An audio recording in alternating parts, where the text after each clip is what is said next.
पूरे परिवार का नाम गिनवा देते हैं। अरे अपनी जिम्मेदारी खुद लीजिए। 11 सालों के लिए तो सत्ता में आप हैं। इतिहास की बात आप करिए, मैं वर्तमान की बात करना चाहती हूँ। इस ऑपरेशन का सिंदूर का क्रेडिट तो हमारे प्रधानमंत्री जी चाहते हैं। ओलंपिक्स में हमारा मेडल आता है, उसका भी श्रेय लेते हैं। लेकिन सिर्फ श्रेय लेने से नहीं होता नेतृत्व, जिम्मेदारी भी लेनी पड़ती है। देश के इतिहास में यह पहली बार हुआ कि जंग होते होते ही रुक गई, और इस रुकावट का ऐलान हमारी सरकार, हमारी सेना नहीं करती, अमेरिका के प्रेसिडेंट करते। इतिहास में चले गए। नेहरू ने क्या किया, इंदिरा गांधी ने क्या किया, यहाँ तक कि मेरी माँ के आंसुओं तक चले गए। लेकिन इस सवाल का जवाब नहीं दिया कि ये सीज फायर हुआ क्यों, ये जंग रुका क्यों।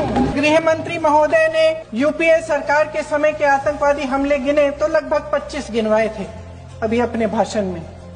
इस गुट ने कश्मीर में 25 हमले 2020 और 2025 के अंदर 2008 के मुंबई के हमलों का जिक्र किया, बार बार कहा कि मनमोहन सिंह जी की सरकार ने कुछ नहीं किया। ये तो जानकारी होगी ना कि उसी समय जब वो आतंकवादी हमला चल रहा था तभी उन आतंकवादियों को मार डाला था, एक बचा था और उसको भी फांसी दे दी थी 2012 में। महाराष्ट्र के मुख्यमंत्री ने इस्तीफा दिया। देश के गृह मंत्री ने जिम्मेदारी लेकर इस्तीफा दिया। एक जवाबदेही थी पब्लिक के प्रति, एक जवाबदेही थी इस देश की जनता के प्रति, इस देश की धरती के प्रति। गृह मंत्री जी के कार्य क्षेत्र में आता है इंटेलिजेंस ब्यूरो। क्या गृह मंत्री जी ने इस्तीफा दिया? इस्तीफा छोड़िए, जिम्मेदारी ली।